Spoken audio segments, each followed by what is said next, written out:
Guys, welcome back to PLANTZILLA video, and for today's vlog mag-repot tayo ng Micans na may kukupol. Ito yung mga gagamitin natin, diba? Ako nga pala shoutout nga pala ni Neil Florita Legaspe. Brad, mitingan mo na ko ba? Hey guys! Welcome back to another PLANTZILLA video, and for today's vlog, we are going to repot our Philodendron Micans. As you can see, this is the Micans that we got. So, tingnan nyo po siya. Parang naging leggy na siya kasi nga, hindi siya nakatubo ng maayos. Siya yung nag-intro kanina. May nag-challenge to kasi sa kanya. So, ayan guys, before we get right into the video, please do not forget to subscribe and tap the bell button so you will be notified whenever a new video is uploaded. And if you are ready, let's begin.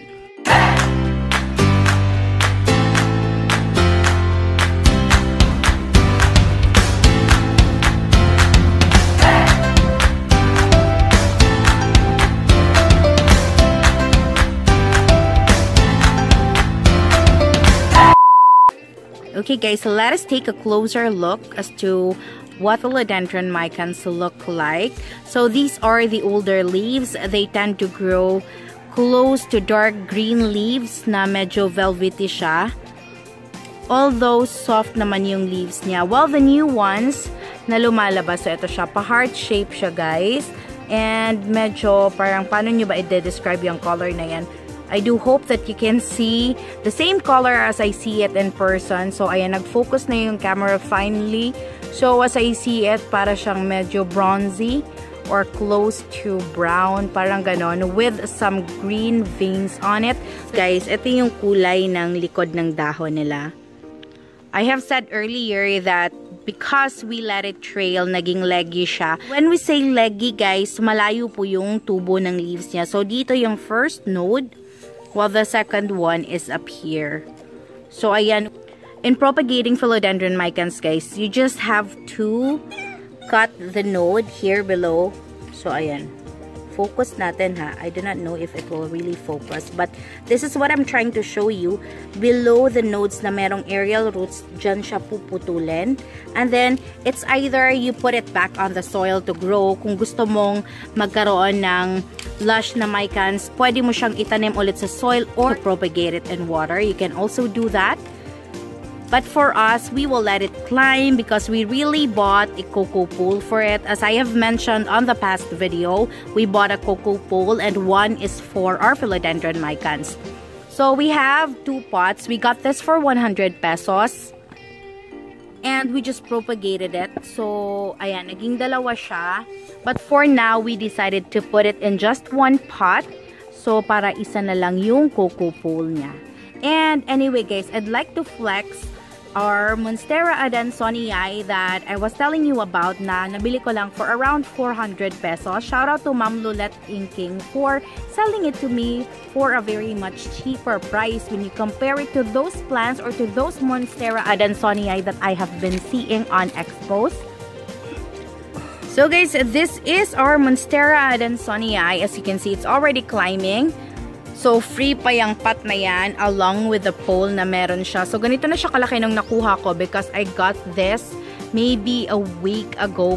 So, ayun, malaki na po siya.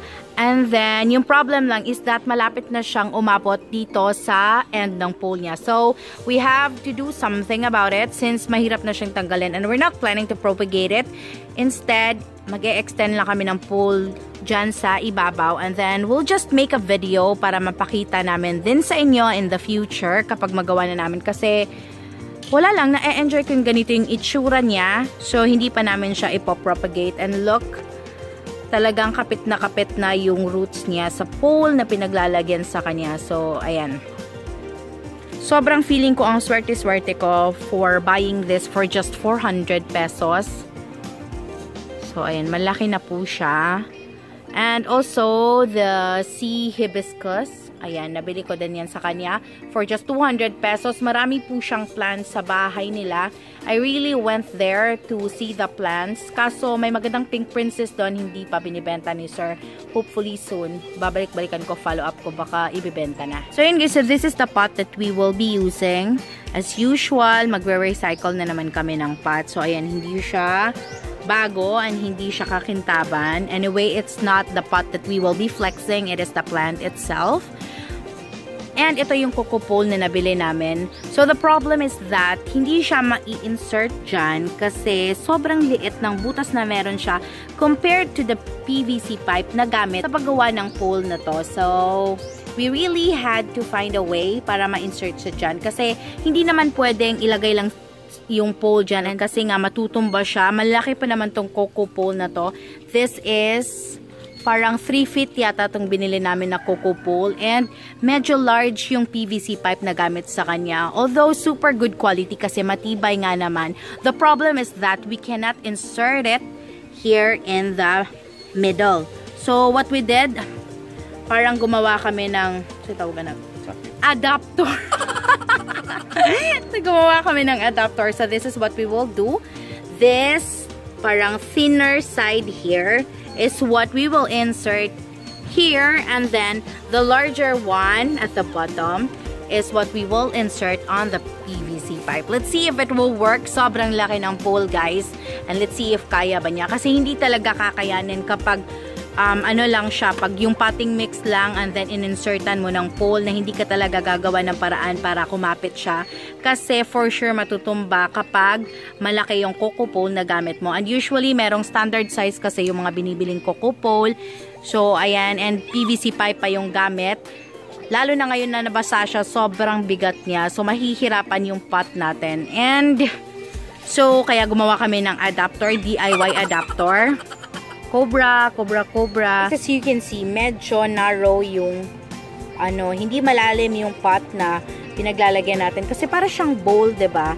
And medyo mahaba yung yung vacant na part ng PVC pipe. So medyo lalagpas siya dito. Kaya ayan, naglalagay siya ng additional coconut fiber para konti na lang yung maiiwan na walang coconut fiber na nakalagay. So, ayan, medyo in-extend lang niya. And, by the way, our reason for buying a coco pole is that nasugatan siya. So, ayan, gagawa na naman siya. Okay, let's just wait. Parang uulan na naman as usual. Parang ganito kasi talaga yung itsura. Parang ganito yung panahon every time. Every time nagva-vlog kami. And, it's almost starting to rain. I don't know. Medyo malakas pa. And we are so back from a short break kasi nga medyo umulan ng konti kanina. Sino nga pala yung shoutout mo kanina? Klaruhin mo naman kasi hindi narinig ng iba. Kasi ayaw mo nang mag-take 2. Grabe. Grabe tong artista na to. Si Brad Neil, Legaspe, Florita. Hi Brad Neil, Legaspe, Florita. So shoutout daw, sabi mo, doon ka lang mag-vlog kapag nagsalita siya. So, nag-effort po siyang magsalita kasi gusto niyang mag-vlog ka. Pag-vlog na Brad kay para sa mong agriculture. So, ayan. He is into agriculture daw. So, looking forward to watch a vlog from Neil Florita. Para lamig kayo na-gitsa sa lahog sa mga manok o isda. Okay. So, ano pala siya? Chickens and fishes. So, ayan. Hello, Neil Legaspi, Florita. So, ayan, while he is still adding some coconut fiber into that coco pole that we bought, shout out to Miss Ira Ella. So, Miss Ira Ella is from Sandakan, Sabah, Malaysia. Hello from Philippines. And also to Sir Roniel Zonyo. So, he is from Jensan. So, hi sa mga taga Jensan. If may nag-watch among vlog na taga Jensan. Also to Miss Nelia Toleco from Bacolod City. Hello ma'am, thank you for watching. And to I am Beng Ruiz. So the name is Tracy from Isabela, Northern Luzon. So ayan, marami palang nag-watch amin from other provinces. Thank you so much, and I'm so happy to see a comment as well coming from someone outside of the Philippines. Hello sa inyo guys. Thank you so much for watching. Mag-thank you ka naman. Ay, salamat sa mga nagpa-shoutout o sa mga bagong subscriber na to diha. Hello guys. Hello to the new subscribers. And I do hope that you keep on supporting PLANTZILLA BHL. Thank you so much guys. I love you all. Also nga pala to our new subscriber, Miss Sol Raboya. And to Quincy Daily Life. Ayan, hello sa inyo. I hope that you will keep on watching kasi we have a lot more to share to you and I do hope that our tips will help you. Biglang umuulan, magbe-break na naman tayo tapos from a short break, gabi na. So ayan, bilisan natin. So nakakaya naman kapag hindi ginupitan kasi sobrang linis ng coco pole na nabili namin. So for aesthetic purposes, so ayan, tinatanggal din niya yung mga sabit-sabit dyan. So, ayan, kabit mo na yung adapter mo. Go! Oh. We'll just take another break kasi po, umuulan na naman. So, mamaya na naman. Okay, guys. Good morning, guys. Hindi kami natuloy kahapon. So, this is where we left off. So, ayan, may pa-coffee pa. So, magsisimula kami.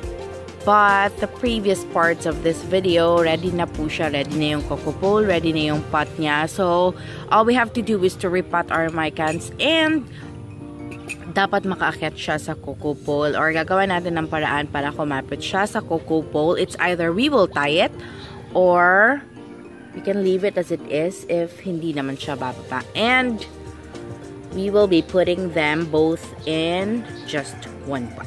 Okay, let's go. So, ayan, let's try to see if kakasya ba yung adapter natin sa butas. Ayan, so i-insert lang yan dyan. And I don't know much if it will stand. Oh my God, it did. So, ayan. Good morning! Morning. Ayan. Good morning, Brad. Brad, good morning. Morning. So, ayan guys, meron po siyang dalawang butas. Aside from yung hole niya in the middle. So, ayan, ginawan siya ng panibagong butas kasi nga may pole na i-insert dito. Previously, a moonlight was placed in this spot. So, ayan, kasi mas maganda daw na micans na lang yung ilagay. Ganito din yung itsura ng pot ng potos namin. So, it would be best if ganito din yung sa micans. Ayan, he is currently shredding some coconut fiber para sa bottom of the pot. And then, ito nga pala yung paring mix namin. The usual. So, ayan. Marami siyang rice hulls, guys.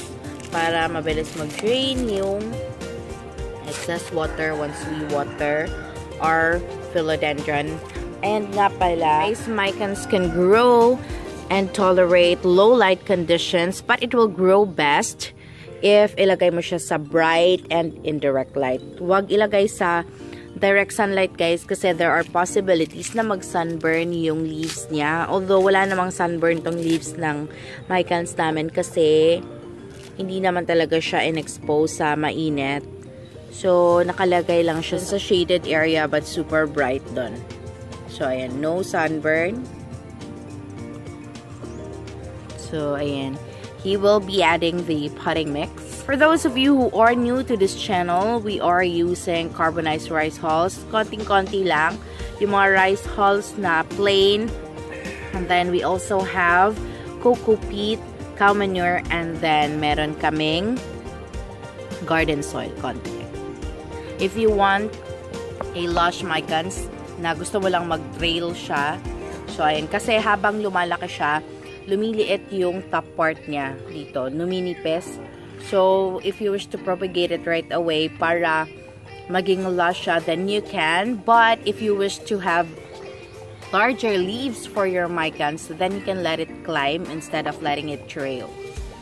So, ayan, hindi pa kasi masyadong kapit na kapit dun sa nilagay namin na stick si micans kasi nga bago lang namin siya nilagay doon. Hindi talaga siya nilagyan ng stick previously. Magti-trail na sana siya kaso maliit yung pot niya and hindi talaga bagay sa kanya. So, and sobrang liit pa kasi niya dati and hindi pa siya ganun kahaba or hindi pa siya Ayan, kasi ngayon marami na siyang mga aerial roots. So, dati parang isang dahon lang ata to or dalawa. Ngayon na lumaki na siya, we really need to find a better place for it to grow well. So, ayan, he is guiding it in a way kung paano niya to gustong mag-climb. We are also aiming for a lush micans, but we want bigger leaves from it. So, pinapa-climb namin siya. And then, ayan na yung temporary na pantali sa kanya para mag-guide siya kung paano siya aakyat dyan. And we will remove that once kumapit na yung roots sa pole mismo. That is what we did with our Philodendron Brazil as well. So, ayan, sa nakikita nyo, tinay lang yan. Yung black na yan, straw yan. We tied it temporarily, enough for the roots to hold on to the pole that we made for it. So, ayan, tingnan nyo yung isang root niya. As you can see, kumakapit na. But, some of the other roots dun sa ibang part dito, hindi pa kumakapit. So, ayan. We will take out the temporary tie or yung straw kapag kumapit na lahat para okay na siya. And that's what we would love to do to our micans as well. So, ayan guys, that is the second pot of micans. So, maliit pa siya kasi yan yung top part yata na pinutol nung time na binili to. So, ayan, pinutol siya lang yung pumutol para maging dalawa instead of buying just one pot of mican. So, ayan, pinutol niya para magkadalawa kami. And then, we will put that on the same pole. So, they will both climb on the cocoa pole. So, ayan. It's either, yan talaga yung gusto niya or nagtitipid siya ng cocoa pole kasi makahalapit natin. So, hindi pa masyadong mahaba kasi wala pa yatang aerial roots na lumabas dun sa ibabaw. So, ilalagay lang natin malapit sa cocoa pole para pag tumubo or pag lumabas na yung mga aerial roots dun sa nodes niya, automatic nakakapit siya dun sa pole. Especially pag sanay na siya dyan sa pinagtaniman sa kanya. So, yung aerial roots niya mismo yung maghahanap ng makakapitan. Tama? Tama, Brad. So, ayan, this is the node na meron siya. And in no time, may lalabas na aerial roots sa kanya dyan sa area na yan. So, ayan, inilapit na siya sa cocoa pole para once may lumabas na root, so, ayan, automatic na siya. And he is adding more potting mix to complete the repotting process of our Philodendron Micans. So, ayan guys, we are almost done and we will get right into the multi.